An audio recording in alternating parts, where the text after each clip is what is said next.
Assalamu alaikum students. Here is our first lecture of data structures and algorithms. As I already told you that we will cover this subject in two portions. First we will focus on the contents of data structures and then we will move to the algorithm portion. Basically both are closely related, both are actually related to each other, connected to each other, but we will first focus on data structures. We will first learn some about some data structures and then later on we will talk about some algorithms used in basically computer to organize our data. Okay, here we go. Data structures. Data structures, in studying data structures, what is our aim? Basically we have to prepare for some basic concepts of the data structures and then we have to move towards the advanced material, advanced topics of the data structures. Basically we have to cover all well-known data structures that are basically used in computer science to organize our data, to store our data, that are dynamic arrays, linked lists, stacks, queues, trees and graphs. These are the basic data structures, well-known data structures that are mostly used in computer science. And then we also have to implement some data structures in C++. Basically we have to use the basics of C++, C++ programming concepts that we already have revised in object oriented programming in our last session, in our last semester basically. Okay, first of all we have to know that what is the need of data structure, that why we need some data structure. As I already told you that data structure does what? Data structure basically organized data. Organized data for what? For more efficient programs basically. Means when we have to make our programs more efficient, more powerful, then more efficient, then we have to use some data structure. Data structure basically gives an organization, gives a proper organization to our data.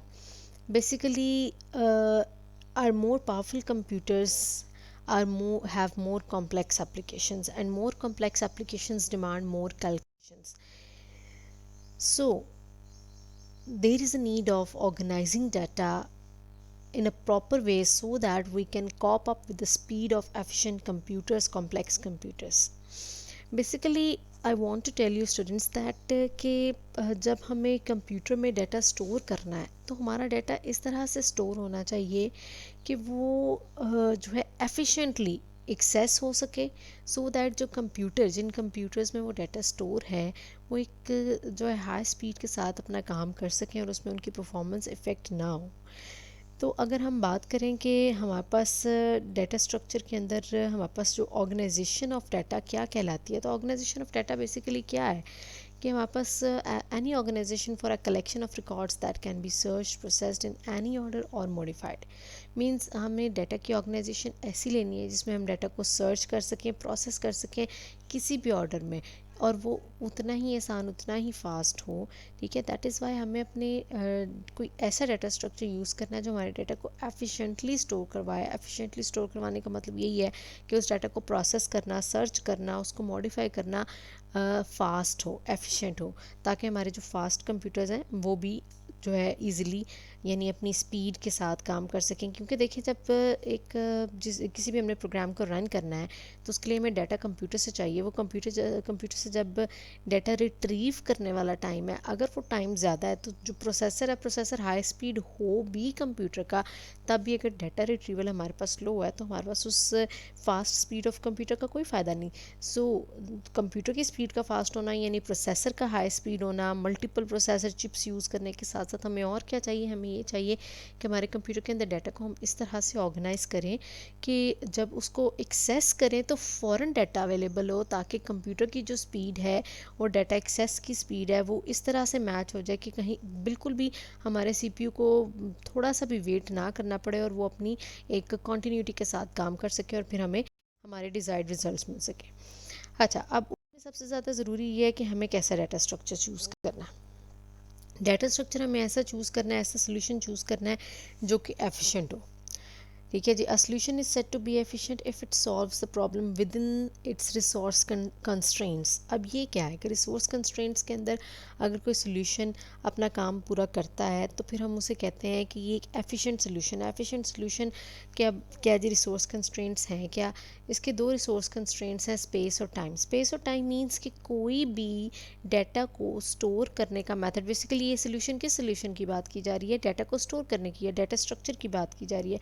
तो हम कोई भी ऐसा data structure choose करेंगे जो कि हमारे computer में कम से कम स्पेस ले और कम से कम टाइम में हम उस डाटा को एक्सेस कर सकें, जो उस डाटा स्ट्रक्चर के जिसको हमने एक पर्टिकुलर डाटा स्ट्रक्चर के थ्रू स्टोर करवाया। तो हमारे सोल्यूशन की efficiency basically less space and less consuming of time पे डिपेंड करती है। और the cost of solution basically क्या है? The amount of resources that the solution consumes. और हमारे किसी भी जो है सोल्यूशन की कॉस्ट किस तरह से हम मेजर करते हैं, किस तरह से हम चेक करते हैं? बेसिकली यानी कि हम ये देखना चाहते हैं कि हमने अगर एक डाटा स्ट्रक्चर या एक सोल्यूशन को इम्प्लीमेंट किया है तो वो हमारे लिए कितना उसने हमें जो है हमारे कंप्यूटर की कॉस्ट या कितने रिसोर्सेज यूज़ किए हैं बेसिकली।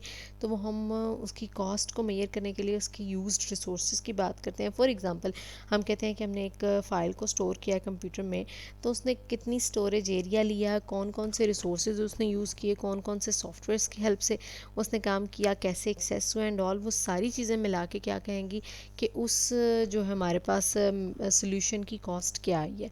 तो हमें जब कंप्यूटर की एफिशिएंसी की बात करनी है, जब हमें डाटा स्ट्रक्चर की एफिशिएंसी की बात करनी है, तो साथ ही साथ हमें ऐसा डाटा स्ट्रक्चर, ऐसा सोल्यूशन चूज़ करना है जो कि हमारे पास विद इन रिसोर्स कंस्ट्रेंट्स काम करे, यानी एक स्पेसिफिक स्पेस और एक स्पेसिफिक टाइम के साथ काम करे, और साथ ही साथ उसकी जो कॉस्ट है यानी उसका रिसोर्सेज को यूज़ करना वो भी हमारे पास लेस हो।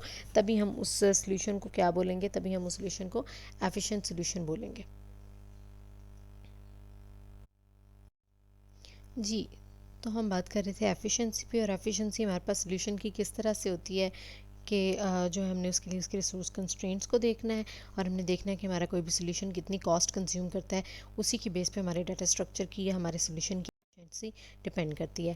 अब क्वेश्चन ये आता है कि फिर अगर हमें ये पता चल गया कि कोई भी सोल्यूशन, कोई भी डाटा स्ट्रक्चर एफिशिएंट कब होता है? जब वो एक रिसोर्स कंस्ट्रेंट्स के अंदर रह के काम करे, एक स्पेसिफिक स्पेस और टाइम ले और स्पेसिफिक नंबर ऑफ रिसोर्सेज को यूज़ करे।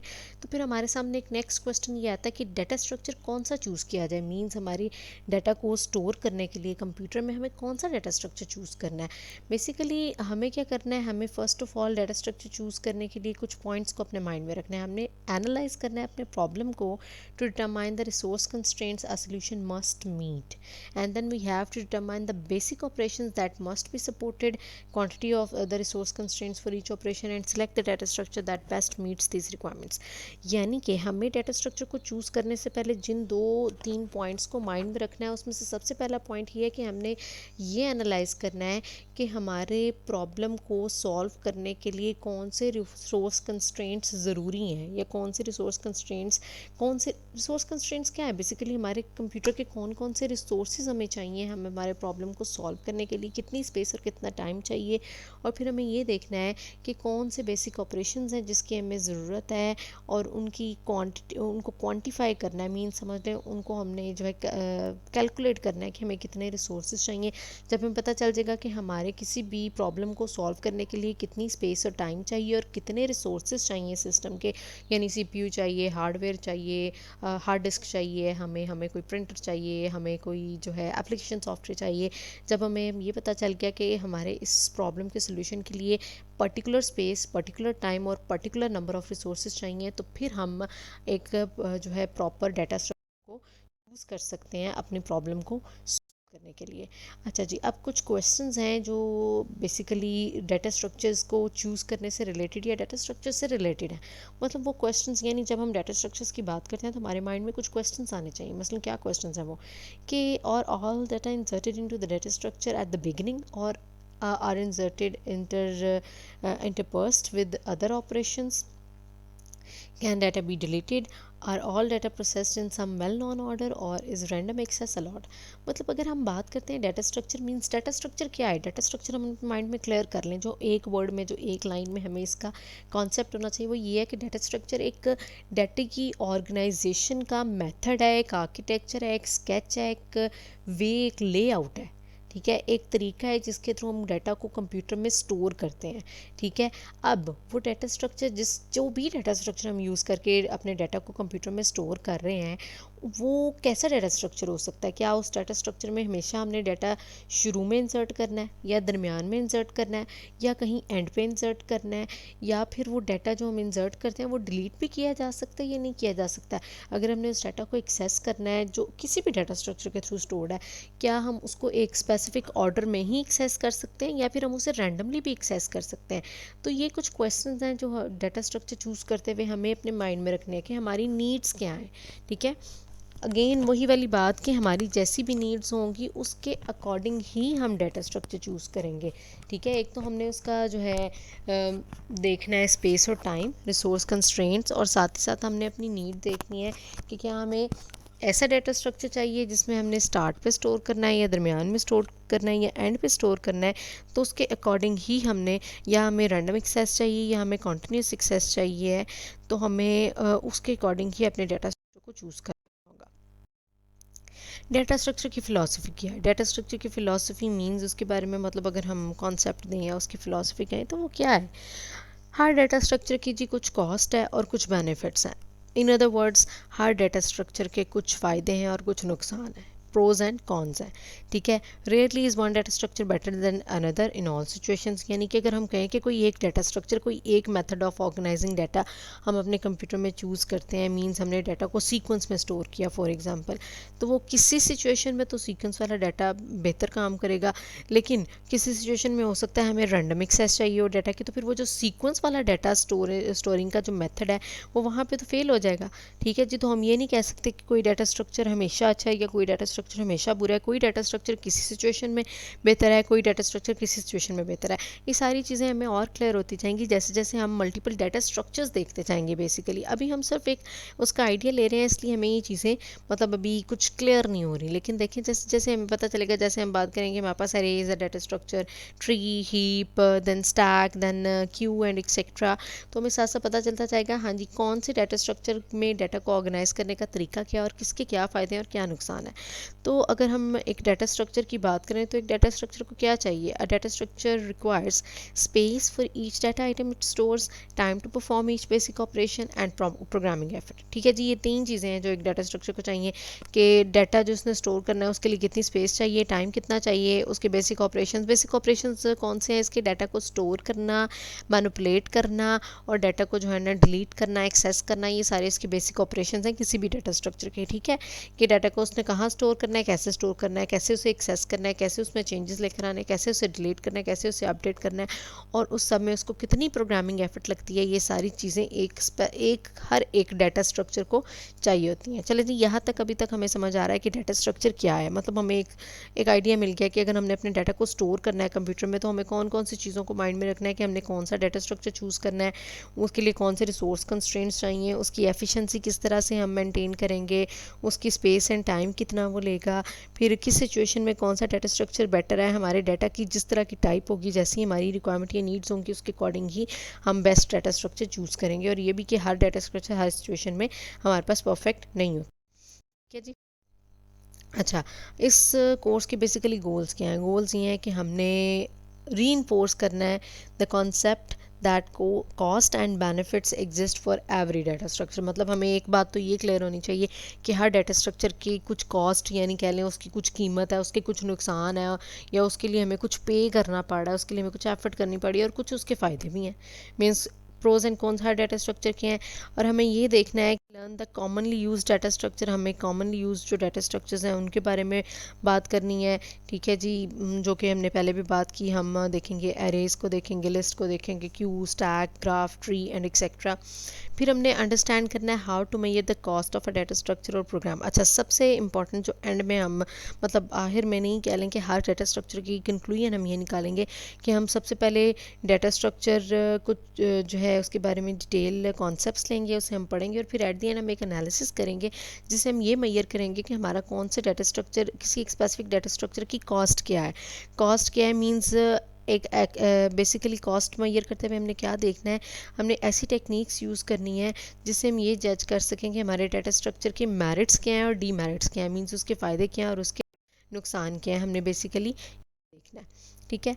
अच्छा जी, अब आते हैं हम हमारे पहले डाटा स्ट्रक्चर की तरफ। एक ऐसा डाटा स्ट्रक्चर जिसके बारे में हम जो है बेसिकली अगर मैं बात करूं तो हमारे सेमेस्टर 1 का जो इंट्रो टू आईटी वाला कोर्स है, देन सेमेस्टर 2 का हमारा कोर्स था programming fundamentals, and then semester 3 में हमने ऑब्जेक्ट ओरिएंटेड प्रोग्रामिंग के बारे में जो पढ़ा। बेसिकली ये सारे के सारे सब्जेक्ट्स में, या जब हम प्रोग्रामिंग C++ के बेसिक्स की बात करते हैं तो वहाँ पर हमने एक डाटा स्ट्रक्चर जो हमने बहुत ज़्यादा जिसके बारे में पढ़ा हुआ है और जिसे हमने यूज़ भी किया हुआ है, that is an array data structure. ठीक है, तो हम अब यहाँ पे स्टार्ट करने लगे हैं अपने पहला डाटा स्ट्रक्चर जो कि सबसे वेल नोन डाटा स्ट्रक्चर है, जिसे हम एरे डाटा स्ट्रक्चर कहते हैं। ठीक है, अभी तक हमने क्या कॉन्सेप्ट लिया, अभी तक हमने ही कॉन्सेप्ट लिया कि डाटा स्ट्रक्चर है क्या। डाटा स्ट्रक्चर डाटा को ऑर्गेनाइज करने का, स्टोर करने का एक तरीका है। ठीक है जी, और उसके हमने ये भी कंक्लूजन निकाली कि हर एक की कुछ ना कुछ कॉस्ट चाहिए होती है, मीन्स कुछ स्पेस एंड टाइम कंज्यूम करता है, और हर एक की जो है ना हर एक को कुछ रिसोर्सेज चाहिए होते हैं, हर डाटा स्ट्रक्चर के कुछ फ़ायदे हैं, कुछ नुकसान है, और हर डिफरेंट सिचुएशन के लिए हमें डिफरेंट डाटा स्ट्रक्चर चाहिए होता है। तो अब वो डिफरेंट डाटा स्ट्रक्चर किस सिचुएशन के लिए कौन सा चाहिए, जब हम मल्टीपल डाटा स्ट्रक्चर्स के बारे में पढ़ेंगे, जानेंगे, तभी क्लियर होगा हमें कि किस सिचुएशन में किस तरह के डाटा के साथ हमने कौन सा डाटा स्ट्रक्चर यूज़ करना है जो कि हमारे पास बेस्ट सूटेड होगा। तो अगर हम एरे की बात करें, एरे हमारे पास वेल नोन डाटा स्ट्रक्चर, उसकी अगर हम डेफिनेशन की बात करें तो हमारे पास जो है ना डाटा स्ट्रक्चर जो है ना एक उसकी अगर हम एरे की डेफिनेशन की बात करें तो एरे एक ऐसा डाटा स्ट्रक्चर है जो कि कंसिस्ट करता है कलेक्शन ऑफ होमोजीनियस एलिमेंट्स। ठीक है, होमोजीनियस हम कहते हैं एक जैसे, आइडेंटिकल, एक मिलते जुलते, यानी एक जैसे डाटा को अगर हमने इकट्ठा करके जो है स्टोर करना है, इकट्ठा एक जगह पे स्टोर करना है, तो हम उसके लिए एरे को यूज़ करते हैं, क्योंकि एरे हमारे होमोजीनियस डाटा को कलेक्ट कर सकता है और हर उसमें से डाटा को हम आइडेंटिफाई कर सकते हैं bye at least one array index. अब एरे के बारे में अगर हम और जाने तो एरे क्या है, एक पर्टिकुलर मेथड है डाटा को स्टोर करने का, इंडेक्स डाटा को स्टोर करने का। और ये भी याद रखना है हमने कि हमारे एरे के अंदर एक सीक्वेंस भी मौजूद होता है। एरे डाटा स्ट्रक्चर के अंदर वो सीक्वेंस कैसा होता है, हम उसको कैसे यूज़ कर सकते हैं, उसको कैसे चेंज कर सकते हैं या क्या, उसकी डिटेल्स के बारे में भी हम बात करते हैं। एरे क्या है जी, सबसे पहले एरे एक एलिमेंट्री डाटा स्ट्रक्चर है, मींस एक ज़रूरी डाटा स्ट्रक्चर है जो कि ऑलमोस्ट सारी की सारी मोस्ट प्रोग्रामिंग लैंग्वेजेस जो कि हमारे पास वेल नोन प्रोग्रामिंग लैंग्वेजेस हैं उसके अंदर बिल्ट इन मौजूद होता है। ठीक है, अगर हम एक एरे की डेफिनेशन की बात करें, एरे को इस तरह से डिक्लेयर किया जाता है, ये एक मेन प्रोग्राम है जिसके अंदर एक हमारे पास इंटीजर वेरिएबल है और एक हमारे पास जो है पॉइंटर टू अ पॉइंटर है। ठीक है, जब हम स्टैरिक की बात करते हैं, करेक्टर स्टैरिक आर्गुमेंट भी होता तो ये एक पॉइंटर होता, but double asterisk means a pointer to a pointer, means दो इसके पैरामीटर्स हैं, दो आर्गुमेंट्स हैं। और इस प्रोग्राम के अंदर हमारे पास एक 6 साइज़ की एरे डिक्लेयर की गई है और एरे का नाम क्या है जी, एक्स है। फिर हमने एक जे वेरिएबल यूज़ किया है, ये हमारे पास एक काउंटर वेरिएबल का काम कर रहा है जो कि हमारे फॉर लूप को चला रहा है, और फॉर लूप हमारा 0 से जो है लेस दैन 6 तक जाएगा, मीन्स 0 से 5 तक जाएगा।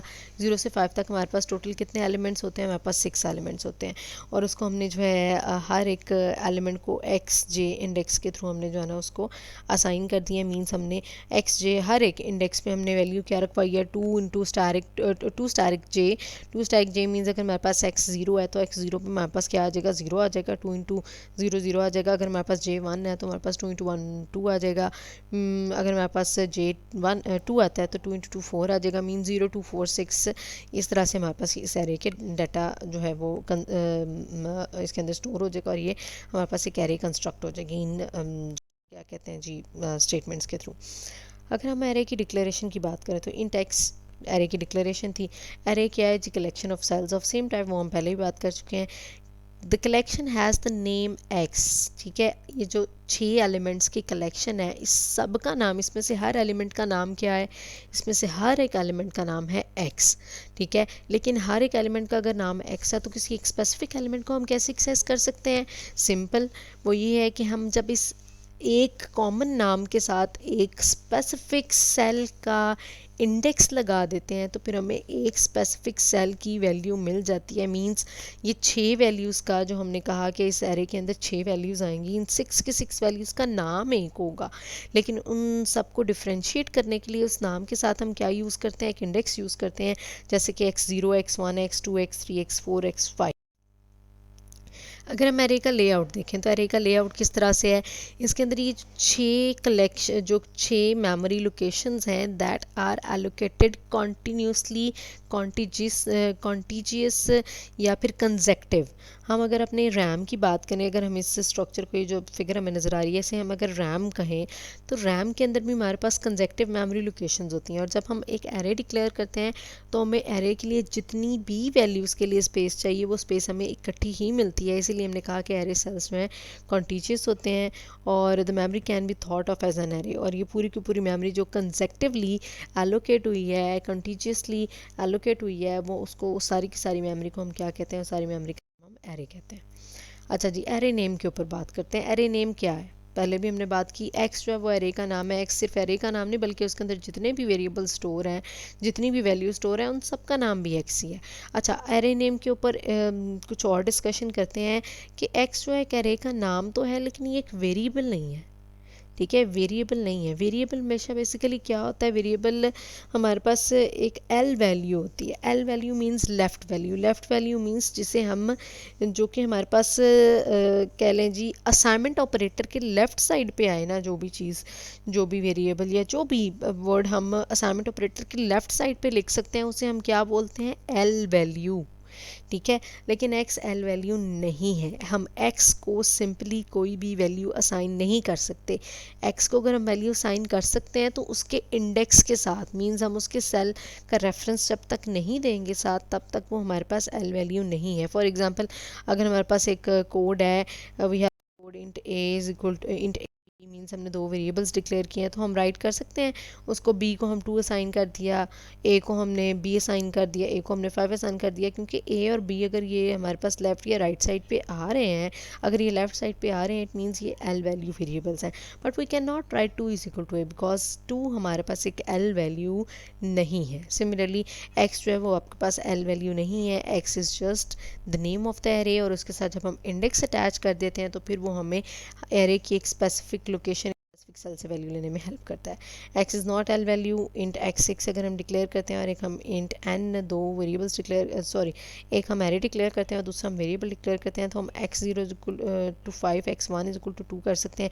वही वाली बात जो मैंने आपको बताया कि हम x के साथ इंडेक्स नंबर यूज़ कर सकते हैं, लेकिन हम x को सिंपली नहीं यूज़ कर सकते कि हम कहें x इज इक्वल टू 5 या x इज इक्वल टू 2, जैसे कि हमने आगे किया x is equal to 3, x is equal to a plus b, x is equal to and यानी हमारे पास, यानी जो आपके पास एड्रेस ऑपरेटर हैं, अगर हम लिखते हैं तो ये सारी की सारी हमारे पास x के साथ अलाउ नहीं है, क्योंकि x एक वेरिएबल नहीं है, एक एल वैल्यू नहीं है, वो एक एरे का नाम है, ठीक है। और एरे का नाम इस तरह से है कि ये एड्रेस स्टोर करता है। एरे का एड्रेस मींस एरे के जो स्टार्टिंग इंडेक्स है, जहाँ से एरे को कंप्यूटर में मेमोरी मिलना शुरू हुई है, उसका जो है एड्रेस स्टोर करता है पास। अच्छा जी, अब एरेज जो है ना, हमारे पास 2 तरह की होती हैं। हमारे पास स्टैटिक एरेज भी होती हैं और डायनामिक एरेज भी होती हैं। स्टैटिक एरे मतलब अभी तक जिस एरे के बारे में हम बात कर रहे थे ना, वो स्टैटिक एरे थी। स्टैटिक एरे और डायनामिक एरे में फ़र्क क्या है? स्टैटिक और डायनामिक एरे में सिर्फ इतना फ़र्क है कि जब हमें एडवांस में at the start of our program हमें ऑलरेडी पता होता है कि हमारी एरे का साइज़ क्या है, जब हम पहले से जानते हैं कि हमें फॉर एग्जांपल 10 साइज़ की एरे चाहिए, 20 साइज़ की एरे चाहिए, 30 साइज़ की एरे चाहिए, तो तब हम जो एरे की टाइप यूज़ करेंगे that will be static array, ठीक है। लेकिन जब हमें एरे का साइज़ स्टार्ट पे नहीं चाहिए, means you would like to use an array data structure but you do not know the size of the array at compile time. Compile time means run करने से पहले पहले जब हम कंपोज कर रहे हैं उसको, तो फिर हम उसके लिए क्या करें, उसके लिए हमें स्टैटिक नहीं बल्कि हम डायनामिक एरे यूज़ करते हैं। You find out when the program executes that you need an integer array of size n is equal to 10 allocate an array using the new operator. लेकिन अब क्वेश्चन ये आता है कि अगर हमें कंपाइल टाइम पे एरे का नाम नहीं पता, मतलब कंपाइल टाइम पे हमें पता हो तब तो हम कर सकते हैं ना इंट x एंड हम उसमें 5 दे दें, 6 दे दें, 7 दे दें, जो भी हमने एरे का साइज़ रखना है हम रखते हैं। लेकिन अगर हमें कंपाइल टाइम पे नहीं पता बल्कि रन टाइम पे हमें आइडिया होता है कि हमने क्या एरे का साइज़ रखना है। फॉर एग्जांपल हम कहते हैं जी हम डाटा इनरोल कर रहे हैं, तो उसके अंदर हमारे पास किस तरह से सीक्वेंस में वो जाएगा, कितनी जो है हमारे पास कितने, फॉर एग्जांपल हम स्टूडेंट्स का डाटा रिकॉर्ड कर रहे हैं, तो अगर तो हमें ऑलरेडी पता है कि कितने स्टूडेंट्स इनरोल हैं तो हम एरे का साइज़ जो है पहले से डिसाइड कर सकते हैं, डिफ़ाइन कर सकते हैं। लेकिन अगर हमें एरे का साइज़ नहीं पता तो फिर हमें रन टाइम पे उसका डाटा, उसका साइज़ किस तरह से एलोकेट कर सकते हैं, उसके लिए हम एक ऑपरेटर यूज़ करते हैं जिसे हम न्यू ऑपरेटर बोलते हैं। न्यू ऑपरेटर किस तरह से यूज़ होता है, जैसे कि हमें नज़र आ रहा है हमारे पास जो है y int static y is equal to new int 20, ये हमारे लिए एक नई स्टेटमेंट है। नई स्टेटमेंट किस तरह से है कि इसके अंदर हमारे पास एक न्यू ऑपरेटर यूज़ हो रहा है, ठीक है, जिसका क्या काम है, जिसका काम बेसिकली न्यू ऑपरेटर का काम ही है कि रन टाइम पे जब हमने कोई भी एक्शन परफॉर्म करना है तो उसके लिए हम न्यू ऑपरेटर को यूज़ करते हैं। For example int static a, for example int static y जो है हमारे पास यहाँ पे एक हमने डिक्लेयर किया है। सारी बात है स्टैटिक के साथ जो भी हम डिक्लेयर करेंगे that will be a pointer, ठीक है, और उसको हमने असाइन क्या किया, उसको हमने असाइन किया है new int 20। New int 20 basically हमारे पास एक न्यू ऑपरेटर है जिसके साथ हमने इंट 20, इंट हमारे पास टाइप ऑफ एरे है और 20 हमारे पास साइज ऑफ एरे है, ठीक है। इसका मतलब है इस स्टेटमेंट से हमारे पास एक 20 साइज़ की एरे डिक्लेयर होगी। लेकिन हमारे पास सबसे इंपॉर्टेंट ये होता है कि एरे का नाम क्या है, मीन्स हमने एरे की वैल्यूज़ को हमने एक्सेस कैसे करना है। एरे की वैल्यूज़ को एक्सेस करने के लिए हमें उसका एक नाम चाहिए, जैसे कि हम कहते हैं हमने इंट x6 जैसे पीछे हमने डिक्लेयर की थी, उसी तरह अगर हमें एरे का एक नाम चाहिए तो वो हमारे स्टेटमेंट में कहाँ पर है जी। y जो है वो हमारे पास एरे का नाम है। y अब यहाँ पे क्या है, y इज़ एल वैल्यू। पहले जब हमने बात की थी स्टैटिक एरे की तो स्टैटिक एरे में हमारे पास x जो है वो एल वैल्यू नहीं था, लेकिन y एक एल वैल्यू है क्योंकि इसको हमने अभी भी असाइन किया। हमने इसको क्या असाइन किया, हमने इसको असाइन किया हमारी एरे का साइज़, हमारी एरे की डिक्लेरेशन हमने इसे असाइन की है। फॉर एग्जांपल अगर हम आगे कह रहे हैं कि it can be assigned a value, the new operator returns an address that is stored in y, means जब हमने स्टेटमेंट लिखी है in static y is equal to in static y is equal to new int 20 जब हमने लिखा है तो हमारे पास वो जो 20 साइज़ की एक एरे डिक्लेयर हुई है उसका जो स्टार्टिंग एड्रेस है वो कहाँ पे जाके स्टोर होगा, y में स्टोर होगा। मीन्स हमारे पास जो एरे डिक्लेयर हुई है उसका जो है हमारे पास एड्रेस हमें y से मिलेगा। और अगर हमने उस एरे के किसी भी इंडेक्स को यूज़ करना है, एक्सेस करना है, तो उसके लिए हम इस तरह से स्टेटमेंट लिख सकते हैं like y is equal to and x is equal to 0, means address operator x 0। इससे क्या होगा, x can appear on the right. ये अब x जो है आपके पास एक एरे का नाम हो सकता है और y भी यहाँ पे हमने एक एरे का नाम ही यूज़ किया था। लेकिन अगेन इसको रिकॉल करें, अगर हम स्टैटिक एरे की बात करें तो उसमें जो x एरे का नाम था वो एल वैल्यू नहीं था, हम उसे कुछ असाइन नहीं कर सकते थे। जबकि यहाँ पर हमारे पास स्टेटमेंट में y एक एल वैल्यू हमें नज़र आया जिसको हम वैल्यू असाइन कर सकते हैं। अब हमारी जो एरे बनी है डायनामिक एरे उसका नाम क्या है, y, और y के थ्रू ही हम उस एरे को एक्सेस करेंगे और उसके मल्टीपल इंडेक्स को एक्सेस करेंगे, ठीक है जी। अच्छा, डायनामिक एरे के बारे में एक और चीज़ पढ़ते जाएं कि हमारे पास डायनामिक एरेज जो है रन टाइम पे डिक्लेयर होती हैं, रन टाइम पे उनको मेमोरी एलोकेट होती है और एक दफ़ा जब उनका काम ख़त्म हो जाता है तो फिर वो एरेज जो हैं वो उनसे मेमोरी वापस ले ली जाती है, यानी उनसे मेमोरी फ्री करा ली जाती है, ठीक है। और बेसिकली डायनामिक एरेज को हमें फ्री करवाना पड़ता है, we must free the memory we got using the new operator once we are done with the y array. जब हमने वाई एरे से काम ले लिया, डाटा स्टोर कर लिया, एक्सेस कर लिया, जब उसका काम ख़त्म हो गया, मीन्स एक दफ़ा जब प्रोग्राम ख़त्म हो गया, प्रोग्राम को हमने बंद कर दिया, तो बंद करने से पहले हमें जो एक ज़रूरी काम करना है डायनामिक एरे के साथ वो ये है कि अगर हमने उसे डिक्लेयर किया है तो हमें उसे डिलीट भी करना है। अब डिक्लेयर करने के लिए हमारे पास हमने कौन सा न्यू ऑपरेटर देखा था, हमने new NEW new operator use किया था। इसी तरह अगर हमने एरे को डिलीट करना है तो उसके लिए हमारे पास एक और ऑपरेटर है डिलीट, फिर हमारे पास square brackets and y array का नाम। बिल्कुल ऐसे ही ये स्टेटमेंट चलेगी। यहाँ पे हमने वाई की जगह हमेशा वही लिखना है जो हमारे एरे का नाम होगा, यानी वो जो एल वैल्यू होगा जिसके थ्रू हमने हमारे डायनामिकली एरे को डिक्लेयर किया है। डिलीट करने के लिए भी हमें जो है उसी एरे के नाम को यूज़ करना पड़ेगा, और डिलीट स्टेटमेंट हमेशा डायनामिक एरे के साथ ऐसे ही आएगी। We would not do this to the x array because we did not use new to create it. ठीक है, एक्स वही वाली बात है, एक्स हमारे पास स्टैटिक एरे है और वाई हमारे पास डायनामिक एरे है। एक्स एरे को जिस तरह हम रन टाइम पे डिक्लेयर नहीं करते न्यू के थ्रू, इसी तरह हमने उसे जो है डिलीट भी नहीं करना होता, हमने उसे मेमोरी फ्री भी नहीं करवानी होती। वाई को चूँकि हम रन टाइम पे डिक्लेयर करते हैं, दैट इज़ वाई उसके लिए ज़रूरी है, उसके लिए ये मस्ट कंडीशन है कि हमने उसे रन टाइम पे उससे मेमोरी फ्री करवानी है। ठीक है जी, नेक्स्ट डाटा स्ट्रक्चर की तरफ आते हैं। अरे डाटा स्ट्रक्चर की अगर हम बात करें तो वो डाटा स्ट्रक्चर उसके बारे में आप ऑलरेडी जानते हैं, आपने पढ़ा भी हुआ है, उसे इम्प्लीमेंट भी किया हुआ है। उसकी एक जो है छोटी सी प्रैक्टिस हम कर लेंगे, जैसे कि आप जो है एक 10 साइज़ की एरे डिक्लेयर करेंगे, स्टैटिक भी और डायनामिक भी, और उसमें डाटा स्टोर करेंगे, एक्सेस करवा के दिखाएंगे वो मुझे। ठीक है, वो आपकी एक असाइनमेंट होगी, सॉर्ट ऑफ असाइनमेंट जो आप मुझे सबमिट करवा देंगे। अब हम अपने नेक्स्ट डाटा स्ट्रक्चर की तरफ जाते हैं। अरे डाटा स्ट्रक्चर तो एक सिंपल डाटा स्ट्रक्चर था जिसके अंदर एक कंजेक्टिव ऑर्डर में डाटा स्टोर है, उसके हम सेल वैल्यू से, हम उसके इंडेक्स वैल्यू से डाटा को एक्सेस कर सकते हैं, वहाँ पे मैनिपुलेट कर सकते हैं एंड ऑल, वो सारी चीज़ें हम कर चुके हैं। एक नया डाटा स्ट्रक्चर जो हम यहाँ पे पढ़ने वाले हैं that is a list data structure. अब लिस्ट कैसा डाटा स्ट्रक्चर है? लिस्ट नाम से पता चल रहा है लिस्ट हमेशा क्या होता है, लिस्ट में हमेशा एक ऑर्डर होता है। फॉर एग्जाम्पल हम देखते हैं कि हमारे पास एक शॉपिंग लिस्ट है, ग्रॉसरी लिस्ट है, list of people to invite to dinner, list of presents to get. ठीक है, लिस्ट बेसिकली क्या है, सबसे जेनेरिक डाटा स्ट्रक्चर है। रियल लाइफ में हम ऑलमोस्ट हमारी हर फील्ड में हम लिस्ट बनाते हैं, स्टूडेंट्स की लिस्ट है, शॉपिंग की लिस्ट एंड एक्सेट्रा, मल्टीपल। हमें यानी हमें इसका मतलब क्या है, इसका मतलब ये है कि बहुत कॉमनली हमें इस डाटा स्ट्रक्चर को यूज़ करना होता है अपने डाटा को स्टोर करने के लिए। अक्सर ही हमें इस डाटा स्ट्रक्चर की पड़ती है।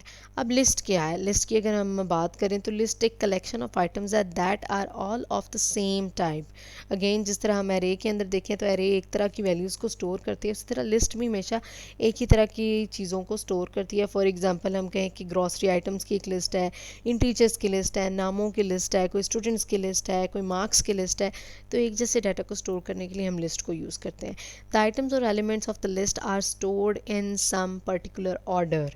ठीक है, सबसे इंपॉर्टेंट जो हमने लिस्ट के बारे में याद रखना है वो है लिस्ट का ऑर्डर, कि लिस्ट के अंदर एक ऑर्डर ज़रूर होता है। लिस्ट एक ऐसा डाटा स्ट्रक्चर है जिसमें ऑर्डर के बगैर हम काम नहीं कर सकते। फॉर एग्जांपल जो चीज़ स्टार्ट पे है वो स्टार्ट पे ही है, जिसकी नेक्स्ट टर्न है, जिससे नेक्स्ट जिसकी बारी है उससे नेक्स्ट जो ऑर्डर में आती है, तरतीब में आती है, हमने उसको वैसे स्टोर करना है। For example list of students arranged according to the roll numbers of the students. ठीक है जी, तो हमेशा हमारी लिस्ट के अंदर एक ऑर्डर ज़रूर होगा। इसी तरह अगर हम ग्रॉसरी लिस्ट बनाते हैं तो ग्रॉसरी लिस्ट में उसके कोई आइटम नंबर के लिहाज से उसका कोई ना कोई ऑर्डर हो सकता है।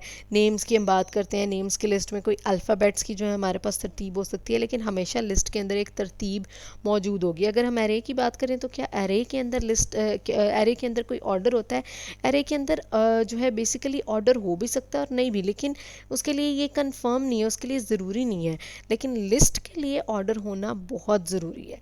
एरे के अंदर हम रैंडमली डाटा को स्टोर करते हैं, एक्सेस करते हैं, उसमें हम किसी भी इंडेक्स से वैल्यू उठा सकते हैं, कहीं पे भी रख सकते हैं, लेकिन लिस्ट के साथ हम ऐसा नहीं कर सकते। लिस्ट में हमें एक स्पेसिफिक ऑर्डर में डाटा को स्टोर करना है और एक स्पेसिफिक ऑर्डर में ही डाटा को एक्सेस करना है।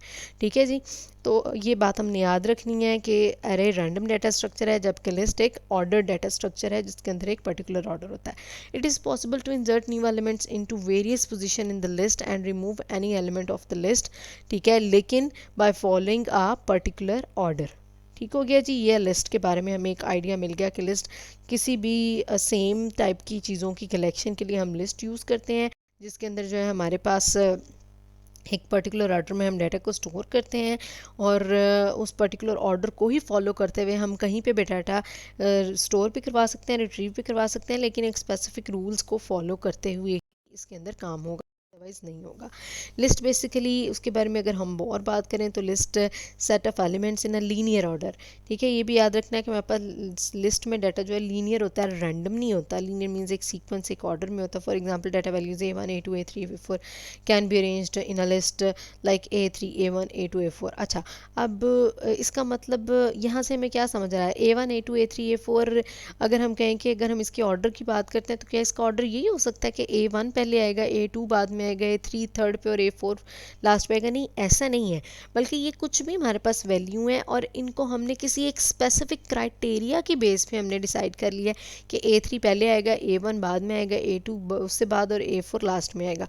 फॉर एग्जांपल अगर हम एक स्टूडेंट्स के जो है रिजल्ट के लिस्ट, स्टूडेंट्स के मार्क्स की लिस्ट देखते हैं और उस मार्क्स की लिस्ट में हम ये देखना चाहते हैं कि सबसे हाईएस्ट मार्क्स के स्टूडेंट के हैं, तो वो ज़रूरी तो नहीं कि अगर वो लिस्ट ऑर्डर्ड है roll number 1 to roll number 100 तो रोल नंबर 1 के ही हाईएस्ट मार्क्स होंगे। वो तो किसी के भी रोल नंबर 10 के, रोल नंबर 15 के, 20 के, किसी भी 16 के, 18 के जो हाईएस्ट मार्क्स हो सकते हैं। तो तब हमारा क्राइटेरिया क्या होगा, we have to order the list, we have to order the list of the students, marks of the list of the students in the sequence of highest to lowest marks. That is why उसमें कोई भी roll number का student जिसके highest marks हैं वो top पे आ सकता है। फॉर एग्जांपल अगर हम इसे ही देखते हैं, इन 4 स्टूडेंट्स में A3 A1 A2 और A4 में हमारे पास A3 के सबसे हाईएस्ट मार्क्स हैं और A4 के सबसे लोएस्ट मार्क्स हैं। तो अब इस लिस्ट का ऑर्डर में ये वैल्यूज़ इस तरह से आएंगी। ज़रूरी नहीं कि अब इसमें हम A1 2 3 4 ही ऑर्डर होगा।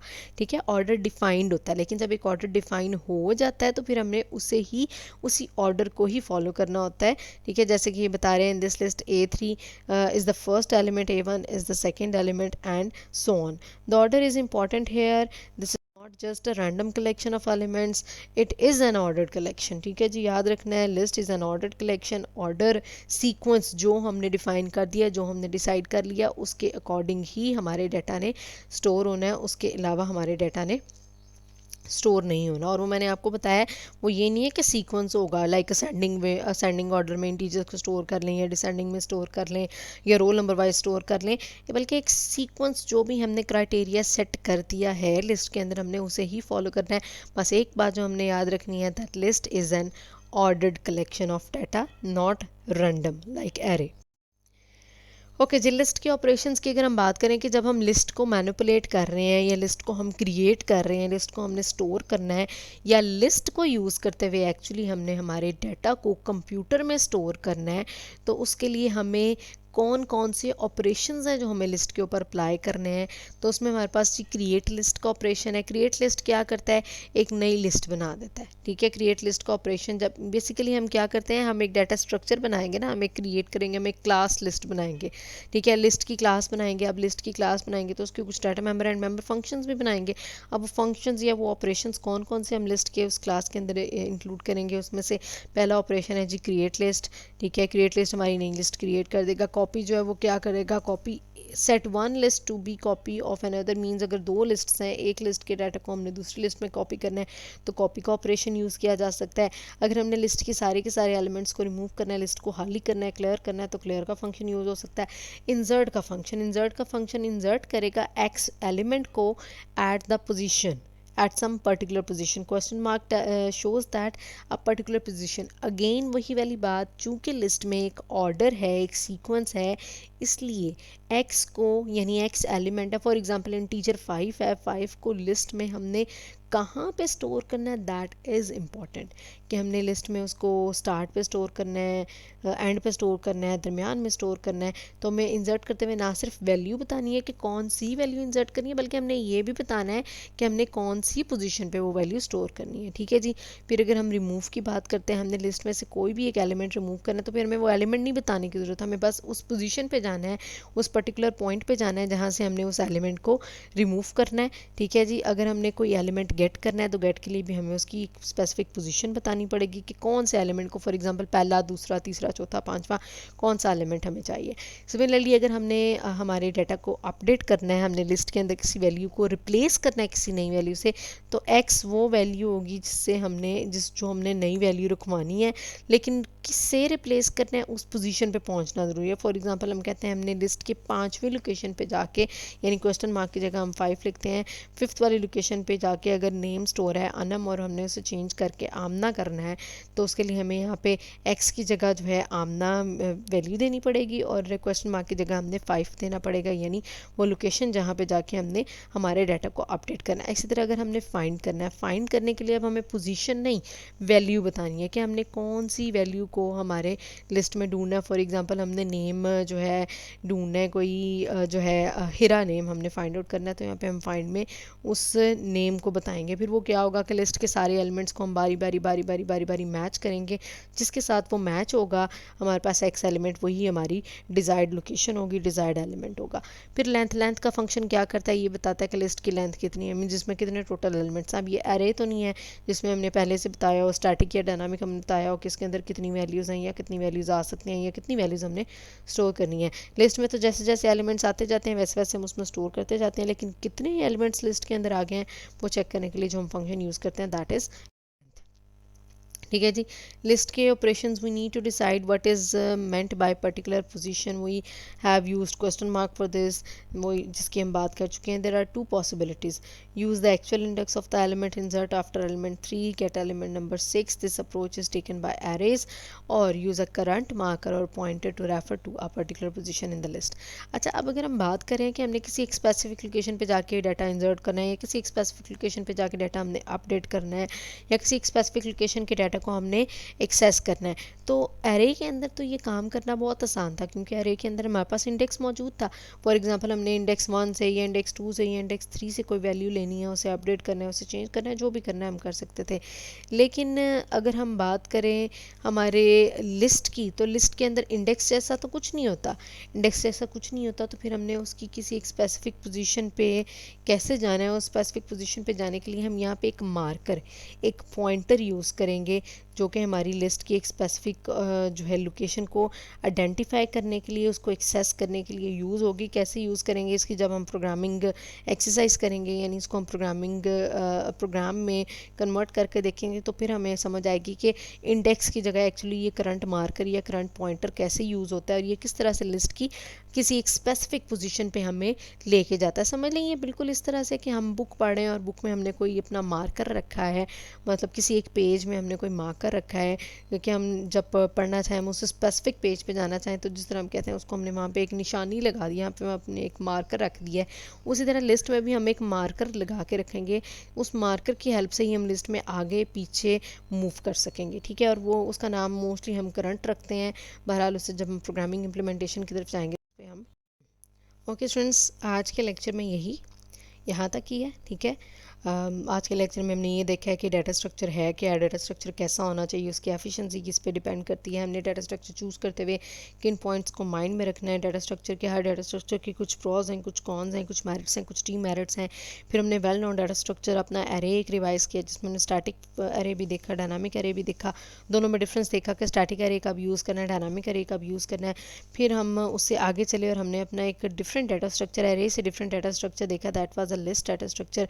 और उस लिस्ट डाटा स्ट्रक्चर का क्या मेन उसके अंदर जो है पॉइंट है, सबसे इंपॉर्टेंट पॉइंट क्या है कि वो एक ऑर्डर डाटा स्ट्रक्चर है और उसके साथ हम कुछ स्पेसिफिक ऑपरेशंस यूज़ कर सकते हैं। वो कौन कौन से ऑपरेशंस हैं हमने उसकी बात की। अब हम इस लिस्ट के जो डाटा स्ट्रक्चर है इसे हम प्रैक्टिकली इम्प्लीमेंट करके देखेंगे, सो दैट हमें जो है लिस्ट की फर्दर जो है इसके बारे में क्लियर हो कि लिस्ट कैसा डाटा स्ट्रक्चर, उसको हमने कैसे यूज़ करना है और कैसे हमने लिस्ट के अंदर डाटा के ऑर्डर को मेंटेन करना है, ठीक है जी। आज के लिए इतना ही। आप लोगों के लिए एक तो ये कि आपने इस लेक्चर को अच्छे से रिवाइज करने, इसको पढ़ना है, बेसिकली सुनना है, इसको इसके पॉइंट्स को समझने की कोशिश करनी है, ठीक है जी।